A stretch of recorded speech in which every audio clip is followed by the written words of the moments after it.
मेरा नाम मोहम्मद इसहाक है, मैं आपका टीचर हूँ और मैं आपको इलेक्ट्रोमैग्नेटिक्स पढ़ाऊँगा, जिसका कोड नंबर है ELTR 212। इसके अंदर हम सबसे पहले इंस्ट्रक्शन ऑब्जेक्ट्स वगैरह जो हैं इसके मुतालिक मैं बताऊँगा। Understand the vector algebra. तो वेक्टर अलजबरा जो है, अलजबरा के हिसाब से वेक्टर कैसे हल किया जाता है, डिस्क्राइब द स्केलर वेक्टर्स, और इसके स्केलर और वेक्टर की डेफिनेशंस वगैरह होंगी। यूनिट वेक्टर जो है उसके मुताबिक बताएंगे यूनिट वेक्टर होता क्या है, जिसे हम सिंगल वेक्टर कहते हैं। Apply the concept of vector addition and subtraction of vectors की सब्सट्रैक्शन और एडिशन, इसके मतलब हम पढ़ेंगे तो कैसे इसकी सब्सट्रैक्शन और एडिशन की जाती है। Discuss position and discuss distance vector और पोजीशन वेक्टर के मतलब भी हम अलजेब्रा के हिसाब से इससे कैलकुलेशन करेंगे। Apply the concept of the vector multiplication, और मल्टीप्लिकेशन इसकी यानी ज़र्ब, इसके हम अलजेब्रा के हिसाब से मुताबिक इसके हम ज़र्ब बताएंगे या मल्टीप्लिकेशन इसको अक्स करेंगे। तो describe components of vector, vector के कंपोनेंट्स कौन कौन से होते हैं, एक्स मतलब वाई कंपोनेंट्स मुताबिक हम पढ़ेंगे इसके अंदर। नेक्स्ट चैप्टर है understand the coordinates of system and transformation, discuss Cartesian coordinates X Y Z, और इसके यहाँ एक्स वाई जेड कोऑर्डिनेट्स जो है वो हम डिस्कस करेंगे। सर्कुलर सिलेंड्रिकल कोऑर्डिनेट्स, और इसके हम सर्कुलर और सिलेंड्रिकल जो कोऑर्डिनेट्स हैं वो हम इसके मुतालिक हम पढ़ेंगे और डिस्कस भी करेंगे। स्फेरल कोऑर्डिनेट्स और इसके सफिरल सतही कोऑर्डिनेट्स जो होते हैं उसके आर, थीटा एंड जेड, ये हम इसके मुतालिक हम कैलकुलेशन भी करेंगे और पढ़ेंगे भी। Apply vector calculus, discuss differential length, area and volume for all three coordinates.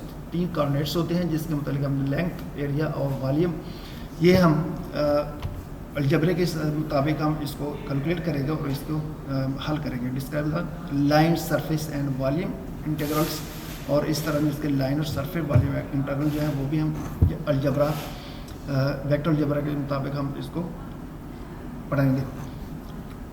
तो उसके बाद डेल ऑपरेशन है, ये डेल एक साइंसदान है, उसने इसका ऑपरेशन बताया, तो वो हम इसके मुताबिक डिस्कस करेंगे। Understanding gradients of a scalar, तो discuss divergence of vector and divergence of theorem. तो डाइवर्जेंस थ्योरम है, इसके मुताबिक हम वेक्टर को डिफाइन करेंगे, इसकी कैलकुलेशन करेंगे। Understand the curl of a vector and stock theorem, ये स्टॉक थ्योरम है, इसके मुताबिक हम इसके मुताबिक हम वेक्टर को सॉल्व करेंगे और इसके कर्ल थ्योरम जो है उसको हम अंडरस्टैंड करेंगे कि व्हाट इज द कर्ल। तो डिस्क्राइब लेपलेशन ऑफ वेक्टर स्केलर, तो स्केलर की हम ये थ्योरी भी इसके अंदर हम पढ़ेंगे और इसके मुताबिक डिस्कस करेंगे और फिर इसको कैलकुलेशन इसकी करेंगे। तो नेक्स्ट है अंडरस्टैंड द इलेक्ट्रोस्टैटिक फील्ड्स। अब state the Coulomb's law and field intensity, इसमें हम कूलम्स लॉ के मुताबिक पढ़ेंगे और इसको डिस्कस करेंगे, इसकी डेफिनेशन करेंगे, फिर हम इसकी इंटेंसिटी के मुताबिक इसकी फील्ड की शिद्दत कितनी होती है वो हम इसके अक्स करेंगे। Discuss the electrical field due to continuous charge distribution formula, तो चार्ज जो कंटिन्यूस चार्ज है वो डिस्ट्रीब्यूट होता है, उसकी हम इलेक्ट्रिकल फील्ड ये कहाँ कैसे होती है, जैसे वोल्टेज ज़्यादा होती है या करंट ज़्यादा होती है उसकी फील्ड मुतालिक हम पढ़ेंगे, कम होती है उसके फील्ड मुतालिक पढ़ेंगे। तो डिस्कस इलेक्ट्रिक फ्लक्स डेंसिटी, तो फ्लक्स डेंसिटी के मुतालिक हम डिस्कस करेंगे। व्हाट द फ्लक्स डेंसिटी होती क्या है ये। Describe Gauss law and its application to a point charge, एक पॉइंट के ऊपर चार्ज होता है उसके मुतालिक हम उसको डिस्कस करेंगे, पढ़ेंगे और उसके अक्स करेंगे, और ये दिस गॉस लॉस। तो स्टेट इलेक्ट्रिक पोटेंशियल क्या होता है और इस कैसे प्रोड्यूस होता है और कैसे हम इसको इस्तेमाल करते हैं, ये हम इसके अंदर सारा अंडरस्टैंड करेंगे। Describe the relationship between the A and B, तो voltage, applied voltage, induced voltage के मुतालिक हम देखेंगे कि ये कैसे इंड्यूस्ड होते हैं और कैसे अप्लाइड वोल्टेज हैं, वो हम इसके अंदर रिलेशनशिप क्या है। डिस्कस इलेक्ट्रिकल डाइपोल, तो इलेक्ट्रिकल डाइपोल होता है जिसके 2 पोल होते हैं, उसको हम डाइपोल कहते हैं, और इसके हम मुतालिक हम डिस्कस करेंगे और पढ़ेंगे और अंडरस्टैंड करेंगे कि ये इलेक्ट्रिकल डाइपोल होता क्या है, इससे हम क्यों इलेक्ट्रिकल डाइपोल कहते हैं। Discuss electrical flux lines and equipotential surface, तो इसमें हम इलेक्ट्रिकल फ्लक्स ये पढ़ेंगे कि what is the electrical flux, और मैग्नेटिक फ्लक्स के अंदर हम कंपेरिजन करेंगे और फिर ये हम पता चलेगा इलेक्ट्रिक फ्लक्स क्या होता है। तो नेक्स्ट है understand electrical field in multilayer space, तो किसी भी मटेरियल के अंदर इलेक्ट्रिकल स्पेस, इलेक्ट्रिक फील्ड क्या होती है, that is the properties of materials. सबसे पहले हम उस मटेरियल की प्रॉपर्टीज़ पढ़ेंगे कि कंडक्टर की प्रॉपर्टीज़ क्या है, इंसुलेटर और सेमीकंडक्टर वगैरह जो है इनकी प्रॉपर्टीज़ क्या हैं, और इसके अंदर अगर हम करंट को फ्लो कराएं तो उसकी प्रॉपर्टीज़ क्या बन जाती हैं। Differentiate between the convention and conduction current.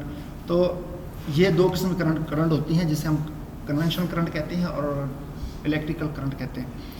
तो ये दोनों के मतलब हम डिस्कस करेंगे, पढ़ेंगे भी, और इसके अंदर जो डिफरेंस है वो हमें पता चल जाएगा कि ये दोनों कैसे होते हैं। तो discuss polarisation in the dielectric. तो डाइलेक्ट्रिक के अंदर हम देखेंगे पोलराइजेशन क्या होती है। तो डिस्कस बाउंड्री कंडीशंस। तो बाउंड्री कंडीशन जो करंट को फ्लो करवाते हैं, तो वो किस बाउंड्री कंडीशन के मुताबिक वहाँ से फ्लो करती है और उसकी बाउंड्री कंडीशन बनती क्या है। Discuss Maxwell equation. तो मैक्सवेल एक्सटेंशन जिसने इसकी इक्वेशन की, तो उसको हम डिस्कस करेंगे, अक्स करेंगे और पढ़ेंगे। Understand the electromagnetic wave propagation. अब ये है कि इलेक्ट्रोमैग्नेटिक वेव्स जो होते हैं, जिसे हम ई वेव कहते हैं, वो फ़ज़ा में कैसे या खला में कैसे ट्रैवल करती हैं, इसका मतलब हम अंडरस्टैंड करेंगे। Understand the term of E M wave. तो ई एम वेव की टर्म्स जो होती है उसको हम अंडरस्टैंड करेंगे, कि ये समझेंगे कि कैसे ई एम वेव्स जो होते हैं वो ट्रैवल करते हैं। Discuss electromagnetic spectrum. तो इलेक्ट्रोमैग्नेटिक स्पेक्ट्रम जो है वो हम डिस्कस करेंगे, बल्कि वो उसको पढ़ेंगे और साथ उसको पता चल जाएगा कि ये किसी फ्रिक्वेंसी की कौन सी लिमिट्स होती हैं, हद होती है, यानी RF फ्रिक्वेंसी होती है, FM फ्रिक्वेंसी होती है, ये फ्रिक्वेंसी जो होती हैं इसकी कौन सी लिमिट्स होती हैं, और ये स्पेक्ट्रम वगैरह पढ़ेंगे इसके। तो डिस्क्राइब वेव्स प्रोपगेशन इन लॉसी डाइलेक्ट्रिक। तो लॉस डाइलेक्ट्रिक में हम वेव की प्रोपगेशन देखेंगे, ये कैसे इसके अंदर ट्रैवल करते हैं। तो understand plan wave in the free space के अंदर प्लान वेव जो है वो कैसे ट्रैवल करती है। तो understand the plan waves in good conductor के अंदर ये प्लान वेव जो है वो कैसे ट्रैवल करती है। तो नेक्स्ट है अंडरस्टैंड ट्रांसमिशन लाइन्स। तो व्हाट इज ट्रांसमिशन लाइन, होती क्या है ये ट्रांसमिशन लाइन, जो इस ट्रांसमिशन लाइन क्यों कहते हैं, ये हम सारा इसके अंदर डिस्कस करेंगे। तो डिस्कस ट्रांसमिशन लाइन्स, पैरामीटर्स, इसके क्या पैरामीटर्स हैं, इसके साथ हम कौन कौन सी चीज़ें हम इस्तेमाल कर सकते हैं, ये इसके आउटपुट इम्पीडेंस वगैरह क्या होता है, ये सारे हम इसके अंदर पढ़ेंगे। तो कौन सी फ्रिक्वेंसी मैच करते हैं। Describe transmission line equation. तो ये इसकी हम लाइन इक्वेशन जो है वो भी एक्सेस करेंगे और साथ साथ पढ़ेंगे भी, अंडरस्टैंड करेंगे। Describe input impedance SWR and power. तो इनपुट इम्पीडेंस जो होता है वो स्टैंडिंग वेव रेशो, इसका हम डिस्कस करेंगे और डिस्क्राइब भी करेंगे, साथ इसको प्रूव भी करेंगे और साथ साथ पावर भी। तो वेव गाइड्स हैं। तो what's wave guide, wave guide को वेव गाइड क्यों कहते हैं, understand terms of wave guide. Discuss the rectangular wave guide, ये इसकी टाइप है रेक्टेंगुलर वेव गाइड, इसको हम पढ़ेंगे, डिस्कस करेंगे, इसके अंदर वो एनर्जी कैसे ट्रेवल होती है। उसके बाद discuss rectangular wave guide modes, और रेक्टेंगुलर वेव गाइड जो है इसके अंदर वो एनर्जी कैसे ट्रेवल करती है और इसके मोड्स कौन कौन से हैं। और defined circular wave guide definition करेंगे, साथ इसको पढ़ेंगे कि सर्कुलर वेव गाइड कैसे काम करती है, ये कहाँ पर इस्तेमाल होती है और ये क्यों इतनी ज़्यादा मुफीद है। तो अंडरस्टैंड द एंटीनास, और understand the antenna, terms of antenna, what the difference between the antenna and aerial, ये हम पढ़ेंगे यहाँ। तो डिस्कस हडसन डाइपोल एक हडसन डाइपोल एंटीना है, उसके मतलब हम डिस्कस करेंगे और साथ पढ़ेंगे भी और अंडरस्टैंड करेंगे। तो describe half wave dipole antenna, half wave dipole antenna जो है उसको हम पढ़ेंगे और ये कैसे फुल का काम करता है। तो describe quarter wave monopole antenna, तो जिसके अंदर एक सिंगल पोल होता है, वो क्वार्टर वेव यानी चौथा हिस्सा वेव का होता है, वो एंटीना हम पढ़ेंगे कि ये एक एंटीना चौथा हिस्सा होता है वेव का, और ये डाइपोल का कैसे काम करता है, और ये मोनोपोल होता है। तो इसका एंटीना कैरेक्टरिस्टिक एंटीना जितने भी हैं हम करेक्टरिस्टिक्स हम देखेंगे, इसके करेक्टरिस्टिक्स क्या क्या हैं।